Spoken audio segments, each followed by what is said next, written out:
Kisah tukang kayu Jepara yang ditinggal selingkuh istrinya kerja di pabrik. Priyono adalah seorang pria asal Jepara, Jawa Tengah yang dikenal sebagai tukang kayu yang handal. Meskipun pekerjaannya tidak selalu stabil, ia selalu berusaha untuk memberikan yang terbaik bagi keluarganya. Istrinya, Listiarini, bekerja di pabrik yang menghasilkan pendapatan jauh lebih besar dibandingkan dengan Priyono. Hal ini membuat kehidupan mereka sedikit lebih nyaman, meski hubungan mereka terkadang terasa renggang. Listiarini, wanita yang cantik dan penuh pesona, mulai merasa ada kekosongan dalam hidupnya. Meski hidup mereka cukup sejahtera, Rini merasakan kesepian yang dalam. Priyono yang sibuk dengan pekerjaannya, seringkali tidak memberi perhatian penuh kepada istrinya. Rini kemudian bertemu dengan Arman, manajer pabrik tempat ia bekerja, seorang pria yang tampak lebih cerdas dan penuh perhatian. Arman mulai menunjukkan ketertarikan pada Rini, memberikan perhatian yang selama ini ia rasa kurang dari Priyono. Perlahan, kedekatan mereka berkembang menjadi sesuatu yang lebih gelap, dan Rini terjerat dalam hubungan terlarang dengan Arman. Mereka berdua mulai menghabiskan waktu bersama di luar jam kerja, berbagi cerita dan intimasi yang membuat Rini merasa hidupnya memiliki warna baru. Namun, keputusan ini membuat hatinya terbelah. Ia tahu ia melakukan kesalahan besar, namun rasa sesal dan kebingungannya semakin membebani pikirannya. Sementara Priyono, yang tidak menyadari perselingkuhan itu, merasa ada yang berbeda dengan sikap Rini. Ia mulai merasa ada jarak, tetapi terus berusaha untuk menutupi ketidaknyamanannya dengan bekerja lebih keras. Bagaimana kisah mereka selanjutnya? Akankah Priyono mengetahui perselingkuhan ini dan bagaimana reaksi Rini saat akhirnya terungkap? Hari demi hari, Rini mulai terjebak dalam kebohongan yang semakin membelitnya. Arman, dengan segala daya tarik dan pesonanya, membuat Rini merasa dihargai dan diinginkan. Ia yang dulunya hanya seorang wanita biasa di pabrik, kini merasa seperti pusat perhatian, seperti ada yang mengakui eksistensinya. Namun, di balik perasaan itu, rasa bersalah terus menghantuinya. Setiap kali ia pulang ke rumah, melihat Priyono yang lelah dengan debu kayu menempel di tubuhnya, hatinya merasa semakin terbeban. Priyono tidak pernah menuntut lebih dari Rini. Ia bahkan tidak menyadari perubahan-perubahan kecil yang terjadi dalam diri istrinya. Ia hanya ingin rumah mereka tetap terjaga dan rukun. Suatu malam, Priyono kembali lebih awal dari biasanya. Ia ingin memberikan kejutan kepada Rini dengan membawa sepotong kayu ukir yang baru selesai dikerjakannya.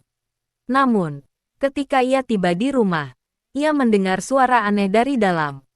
Suara itu terdengar seperti bisikan, penuh canda dan tawa. Priyono mendekat, perlahan-lahan membuka pintu. Saat itu, ia melihat sesuatu yang membuat jantungnya berhenti sejenak. Rini sedang duduk dekat dengan Arman, tertawa lepas. Tangannya menyentuh tangan Arman dengan cara yang sangat intim. Tidak ada kata-kata yang keluar dari mulut Priyono. Rasa sakit yang tak terlukiskan memenuhi hatinya. Ia hanya berdiri di sana, mematung, sementara Rini dan Arman terkejut melihatnya. Rini merasa seolah dunia runtuh. Dalam sekejap, segala kebohongan yang ia bangun selama ini hancur lebur. Arman segera berdiri, berusaha menjauh dari Rini. Sementara Priyono masih terdiam, matanya penuh kebingungan dan rasa sakit. Aku bisa jelaskan semuanya. Suara Rini tergetar, namun Priyono hanya menggelengkan kepala. Ia tidak bisa mendengar penjelasan apapun saat itu. Ia merasa dikhianati, merasa semua usaha dan kerja kerasnya sia-sia. Priyono memilih untuk keluar dari rumah. Ia butuh waktu untuk berpikir. Sementara itu, Rini pun merasakan penyesalan yang mendalam. Tapi penyesalan itu datang terlambat, dan ia tahu bahwa hubungan mereka takkan bisa kembali seperti dulu. Ketika Priyono kembali ke rumah keesokan harinya, Rini sudah menunggu dengan air mata yang tidak bisa dibendung. Priyono, aku minta maaf, aku tidak tahu bagaimana bisa sampai seperti ini. Aku terlalu egois, ujarnya, suara penuh penyesalan. Namun, Priyono sudah tidak lagi bisa melihatnya dengan cara yang sama. Kamu sudah memilih, Rini. Tidak ada yang bisa mengubah itu, jawabnya dengan nada datar. Rini mencoba meraih tangannya, namun Priyono menarik tangan itu kembali. Sejak saat itu, Rumah yang dulu penuh dengan canda tawa dan kebahagiaan, kini terasa sunyi. Priyono menghabiskan lebih banyak waktu di tempat kerja, sementara Rini mencoba untuk mencari cara memperbaiki kesalahan yang sudah ia perbuat. Arman, ia pun menghilang. Tak pernah lagi muncul dalam hidup mereka. Priyono, suaranya terdengar lemah. Aku tahu ini sudah tidak bisa diperbaiki. Aku tahu aku sudah merusak semuanya. Mungkin aku harus melepaskanmu, agar kamu bisa hidup lebih baik. Priyono menatapnya dengan tatapan kosong. Matanya yang lelah menunjukkan bahwa ia sudah tidak lagi memiliki banyak energi untuk berjuang. Aku tidak tahu, Rini. Aku sudah mencoba untuk memaafkan, tetapi rasa sakit ini terus datang. Setiap kali aku melihatmu, aku ingat semuanya. Aku tidak tahu bagaimana harus melanjutkan ini. Rini merasakan hatinya hancur. Ia tahu, meskipun ia telah berjuang sekeras apapun, Priyono sudah tidak lagi bisa mencintainya dengan cara yang sama.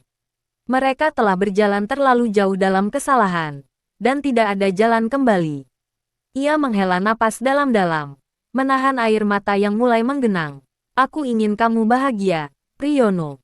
Jika kamu merasa aku bukan lagi orang yang bisa membuatmu bahagia, aku akan pergi. Aku tidak akan memaksamu, ujar Rini dengan suara yang bergetar. Priyono hanya diam, tidak berkata apa-apa. Namun, dari ekspresinya, Rini tahu bahwa keputusan itu sudah diambil, meskipun tanpa kata-kata yang jelas. Beberapa hari kemudian, Rini mengajukan perceraian. Proses yang terasa sangat berat bagi keduanya, tetapi mereka tahu bahwa ini adalah jalan yang harus diambil. Priyono, meski sangat terluka, akhirnya setuju untuk berpisah. Ia tidak ingin lagi hidup dengan rasa sakit yang terus mengganggunya.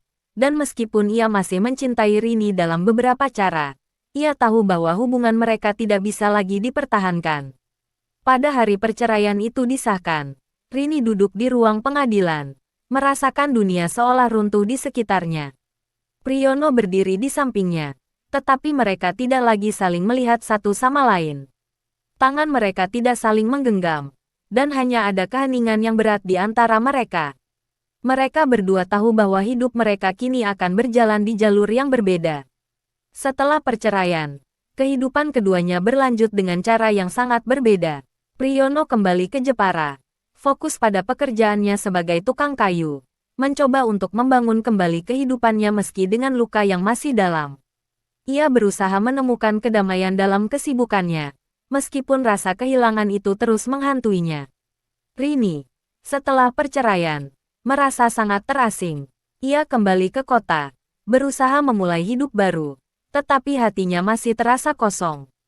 Ia menyadari bahwa meskipun ia telah mengakhiri hubungan dengan Priyono, ia tidak bisa menghapus perasaan bersalah yang terus menghantuinya. Ia merasa kehilangan segalanya, dan meskipun ia berhasil menjaga kariernya, hidupnya tidak lagi memiliki kebahagiaan yang dulu ia rasakan. Namun, meski kehidupan mereka masing-masing telah berubah, mereka berdua tahu bahwa perceraian itu adalah akhir dari sebuah babak yang tak bisa diputar kembali. Mungkin mereka akan menemukan kebahagiaan lain di masa depan, tetapi luka yang ditinggalkan oleh pengkhianatan itu akan selalu ada, mengingatkan mereka pada perjalanan yang sudah mereka lalui bersama.